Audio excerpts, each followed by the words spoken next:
नमस्कार दोस्तों, स्वागत है आपका आरबी न्यूज पर। चलिए जानते हैं आज की देश और दुनिया की 25 सिलेक्टेड काम की और महत्वपूर्ण बड़ी खबरों को सिर्फ 15 मिनट में।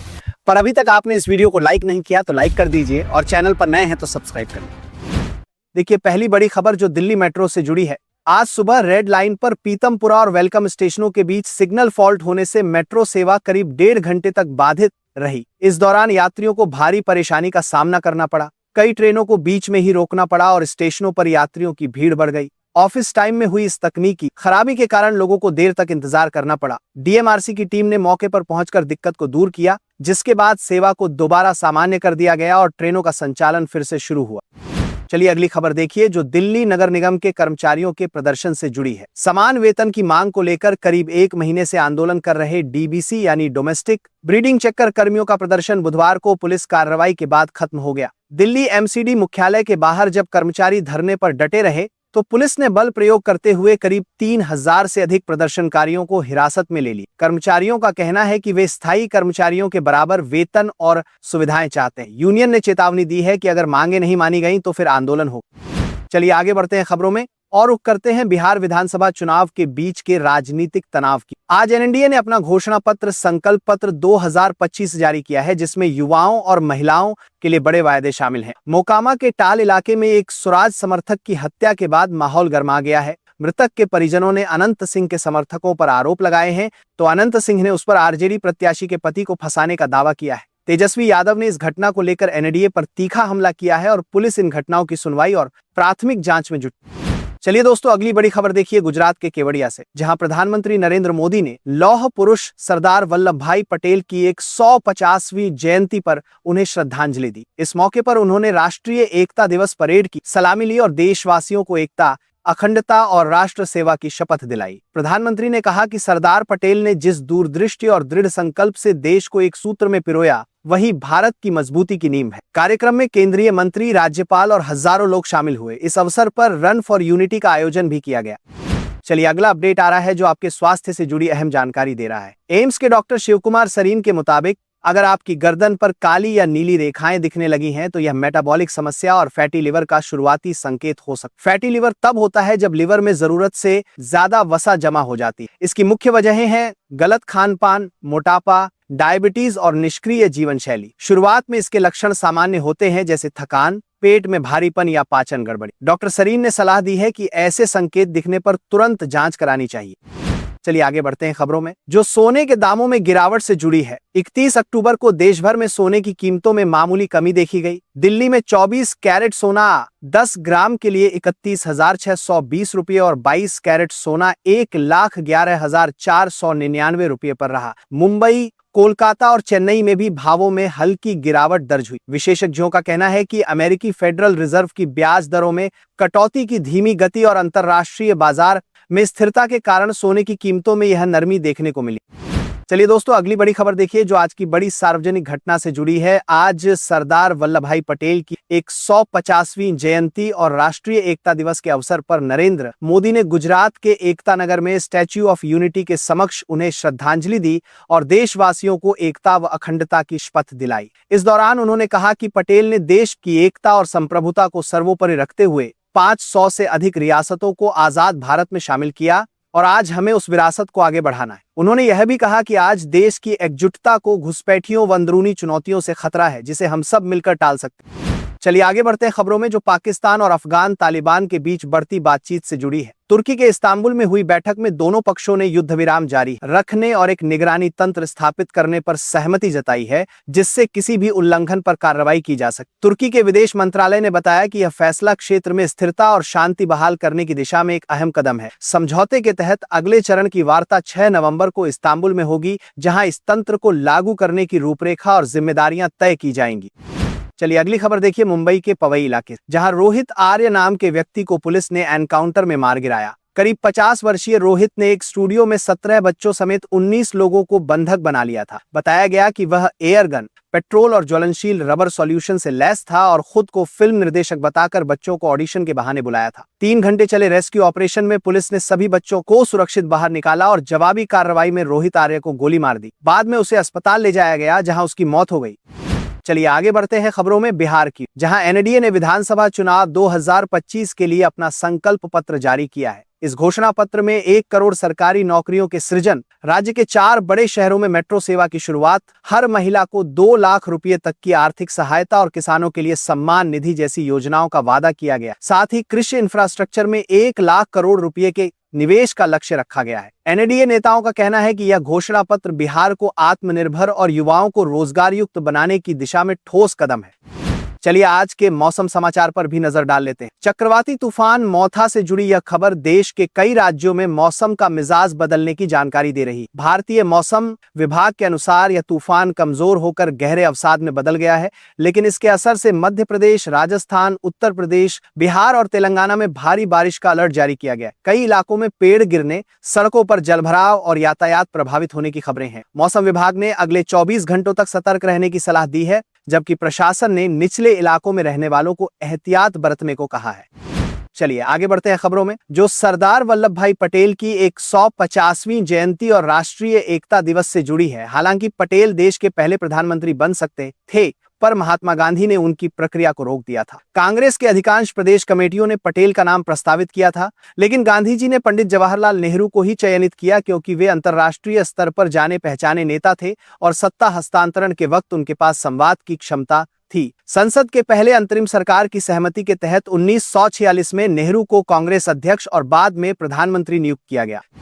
चलिए अगली खबर देखिए उत्तर प्रदेश के अलीगढ़ से, जहां एक शिव मंदिर की दीवारों पर आई लव मोहम्मद लिखे जाने से तनाव फैल गया। शुरुआत में इस घटना को सांप्रदायिक रंग देने की कोशिश हुई, लेकिन पुलिस जांच में खुलासा हुआ कि यह हरकत 4 हिंदू युवकों ने की थी ताकि मुस्लिम समुदाय को फंसाया जा सके। गिरफ्तार युवकों के नाम जीशान सिंह, आकाश सारस्वत, दिलीप शर्मा और अभिषेक सारस्वत बताए गए हैं। पुलिस का कहना है कि मामला दरअसल एक पुराने जमीन विवाद से जुड़ा है। फिलहाल चारों आरोपी हिरासत में हैं और पूछताछ जारी है। देखिए अगली बड़ी खबर, जो महाराष्ट्र से जुड़ी है, जहां भारतीय मौसम विभाग ने राज्य के 10 जिलों के लिए बारिश का अलर्ट जारी किया है। मौसम विभाग के मुताबिक मुंबई, ठाणे, पालघर, पुणे, नासिक, रायगढ़, रत्नागिरी, सतारा, नांदेड़ और नागपुर में हल्की से मध्यम बारिश की संभावना जताई गई। बंगाल की खाड़ी से आ रही नमी भरी हवाओं और पश्चिमी विक्षोभ के कारण मौसम में बदलाव देखा जा रहा है। प्रशासन ने तटीय इलाकों में मछुआरों और नागरिकों को सतर्क रहने की सलाह दी है। वहीं निचले इलाकों में जलभराव रोकने के लिए आवश्यक तैयारी के निर्देश दिए गए। चलिए अगली खबर देखिए, जो केरल से जुड़ी है, जहां राज्य बीजेपी अध्यक्ष राजीव चंद्रशेखर ने एक टीवी चैनल और उससे जुड़े 9 लोगों को मानहानि का नोटिस भेजा है। उन्होंने चैनल पर आरोप लगाया है कि उसने उनके खिलाफ लेन देन और बीपीएल लिमिटेड कंपनी से जुड़े कथित 500 करोड़ रुपए के घोटाले की झूठी खबर प्रसारित की। राजीव चंद्रशेखर ने कहा कि उनका कंपनी से कोई संबंध नहीं है और चैनल ने उनकी छवि खराब करने की साजिश की है। उन्होंने 7 दिन में माफी और झूठी खबर हटाने की मांग की है, अन्यथा कानूनी कार्रवाई की चेतावनी दी है। चलिए आगे बढ़ते हैं खबरों में, चंडीगढ़ से जुड़ी खबर पर, जहां संयुक्त बिजली नियामक आयोग ने नई बिजली दरों को मंजूरी दे दी। अब 1 नवंबर से शहर में बिजली के बिलों में मामूली बढ़ोतरी की जाएगी। नई दरें वित्तीय वर्ष 2025-26 से 2029-30 तक लागू रहेंगी। घरेलू उपभोक्ताओं के लिए इस साल दरों में 1% से भी कम की बढ़ोतरी की गई है, जबकि अगले 4 वर्षों में औसतन 2% सालाना वृद्धि। बीपीएल श्रेणी के उपभोक्ताओं को राहत देते हुए उनके शुल्क में कोई बदलाव नहीं किया गया है। नए स्लैब के अनुसार बिल जारी होंगे। चलिए दोस्तों अगली बड़ी खबर देखिए, जो भारत और अमेरिका के बीच हुए नए रक्षा समझौते से जुड़ी है। दोनों देशों ने सैन्य सहयोग को और मजबूत करने के लिए इस समझौते पर हस्ताक्षर किए। इसके तहत रक्षा तकनीक के आदान प्रदान, संयुक्त प्रशिक्षण कार्यक्रमों और रक्षा उत्पादन में साझेदारी को बढ़ावा दिया जाएगा। अमेरिका भारत को अत्याधुनिक मिसाइल सिस्टम, हवाई उपकरण और लॉजिस्टिक सपोर्ट उपलब्ध कराएगा, जबकि भारत क्षेत्रीय सुरक्षा में अपनी भूमिका को और सशक्त बनाएगा। यह करार हिंद प्रशांत क्षेत्र में रणनीतिक संतुलन बनाए रखने और दोनों देशों के बीच रक्षा संबंधों को नई ऊंचाई देने की दिशा में अहम कदम माना जा रहा है। चलिए अगला अपडेट आ रहा है बिहार के मोकामा से, जहां जनसुराज नेता दुलारचंद यादव की हत्या के मामले में पुलिस ने बाहुबली नेता और पूर्व विधायक अनंत सिंह समेत 5 लोगों के खिलाफ एफआईआर दर्ज की है। आरोप है कि अनंत सिंह समेत सिंह के समर्थकों ने पहले गोली चलाई और फिर गाड़ी चढ़ाकर दुलारचंद की हत्या कर दी। घटना के बाद इलाके में तनाव फैल गया है और भारी पुलिस बल तैनात किया गया है। पुलिस ने मामले की जांच शुरू कर दी है और आरोपियों की गिरफ्तारी के लिए छापेमारी जारी है। यह वारदात चुनावी माहौल को गरमा रही है। चलिए आगे बढ़ते हैं खबरों में। भारत की ऊर्जा नीति से जुड़ी रिपोर्ट पर। एक रिपोर्ट के मुताबिक अगर भारत रूस से कच्चे तेल की खरीद बंद करता है तो देश को हर दिन करीब 56 करोड़ रुपए का नुकसान हो। रूस से सस्ते दामों पर मिल रहा तेल भारत के लिए फायदेमंद साबित हुआ है, जिससे पेट्रोल डीजल की कीमतें स्थिर रहीं और आयात खर्च में कमी आई। विशेषज्ञों का कहना है कि रूस से तेल आयात बंद होने पर भारत को वैकल्पिक स्रोतों से महंगा तेल खरीदना पड़ेगा, जिससे महंगाई बढ़ सकती है और घरेलू बाजार पर दबाव पड़ने की आशंका है। चलिए अगली खबर देखिए दिल्ली से, जहां दिल्ली सरकार ने अपने सरकारी अस्पतालों में कुल 1593 सीनियर रेजिडेंट डॉक्टरों की भर्ती प्रक्रिया शुरू कर दी। इस पहल का उद्देश्य राजधानी के प्रमुख अस्पतालों जैसे लोकनायक, जीटीबी और दीनदयाल उपाध्याय अस्पतालों में डॉक्टरों की कमी को पूरा करना है। भर्ती एनेस्थीसिया, गायनी, पीडियाट्रिक्स और रेडियोलॉजी जैसे विभागों में की जाएगी। सरकार ने चयन प्रक्रिया को पारदर्शी और त्वरित बनाने के लिए केंद्रीकृत प्रणाली अपनाई है। स्वास्थ्य विभाग का लक्ष्य वित्तीय वर्ष 2025-26 के भीतर भर्ती प्रक्रिया पूरी करने का है। चलिए अगला अपडेट आ रहा है फास्ट टैग उपयोगकर्ताओं के लिए राहत की खबर के रूप। राष्ट्रीय राजमार्ग प्राधिकरण यानी NHAI ने नो योर व्हीकल यानी KYV प्रक्रिया को आसान बना दिया है। अब उपयोगकर्ताओं को केवल सामने से ली गई वाहन की एक फोटो अपलोड करनी होगी, जिसमें नंबर प्लेट और फास्टैग स्टिकर स्पष्ट दिखाई दे। पहले की तरह साइड फोटो या अतिरिक्त दस्तावेजों की जरूरत नहीं है। यह अपडेट NHAI के आधिकारिक ऐप के जरिए किया जा सकेगा। जिन उपयोगकर्ताओं ने अभी तक KYV पूरा नहीं किया है, उनके फास्टैग तुरंत ब्लॉक नहीं होंगे। उन्हें इसे पूरा करने के लिए पर्याप्त समय दिया जाएगा।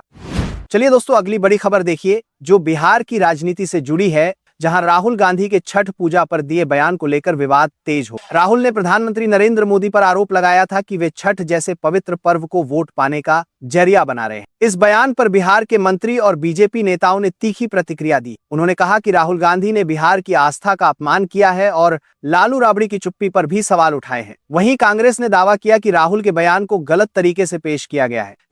चलिए आगे बढ़ते हैं खबरों में पाकिस्तान से जुड़ी अपडेट पर, जहां बढ़ती महंगाई ने जनता की कमर तोड़ दी। अफगानिस्तान के साथ तनाव और सीमा व्यापार ठप होने से पाकिस्तान में प्याज की कीमतें आसमान छू। रिपोर्टों के मुताबिक प्याज अब 220 रुपए प्रति किलो तक पहुंच गया है, जबकि पहले इसका दाम लगभग 110 से 120 रुपए प्रति किलो था। अफगानिस्तान और ईरान से आयात रुकने के साथ साथ सिंध प्रांत में फसल को हुए नुकसान ने संकट को और गहरा कर दिया। इस महंगाई से आम जनता के लिए रसोई चलाना मुश्किल हो गया। चलिए आज के मौसम समाचार पर भी नजर डाल लेते हैं। दिल्ली NCR की वायु गुणवत्ता में सुधार की खबर पर। राजधानी में आज एयर क्वालिटी इंडेक्स यानी AQI 200 से नीचे दर्ज हुआ है, जिससे लोगों को प्रदूषण से कुछ राहत मिली। सफर की रिपोर्ट के मुताबिक कई इलाकों में हवा मध्यम श्रेणी में पहुंच गई। नई दिल्ली में AQI 186 और आनंद विहार में 178 दर्ज किया गया। विशेषज्ञों का कहना है कि यह सुधार अस्थायी है, क्योंकि हवा की गति कम और नमी अधिक रहने से आने वाले दिनों में प्रदूषण फिर बढ़ सकता है। चलिए दोस्तों अगली बड़ी खबर देखिए, उत्तर प्रदेश के जेवर एयरपोर्ट से जुड़ी। नोएडा अंतर्राष्ट्रीय हवाई अड्डे पर पहली ट्रायल फ्लाइट सफलतापूर्वक पूरी हुई, जिससे घरेलू उड़ानों की शुरुआत का रास्ता साफ हो गया है। यह फ्लाइट जेवर से दिल्ली के इंदिरा गांधी अंतर्राष्ट्रीय हवाई अड्डे तक संचालित की गई और सभी तकनीकी जांचें सफल रही। अधिकारियों ने बताया कि अब नागरिक उड्डयन महानिदेशालय से मंजूरी मिलने के बाद नियमित उड़ानें शुरू होंगी। उम्मीद है कि नवंबर 2025 तक यह एयरपोर्ट आम यात्रियों के लिए खुल जाएगा। इस उपलब्धि से पश्चिमी उत्तर प्रदेश में विकास की नई उम्मीद जगी है। अभी तक आपने इस वीडियो को लाइक नहीं किया तो लाइक कर दीजिए और चैनल पर नए हैं तो सब्सक्राइब कर लीजिए।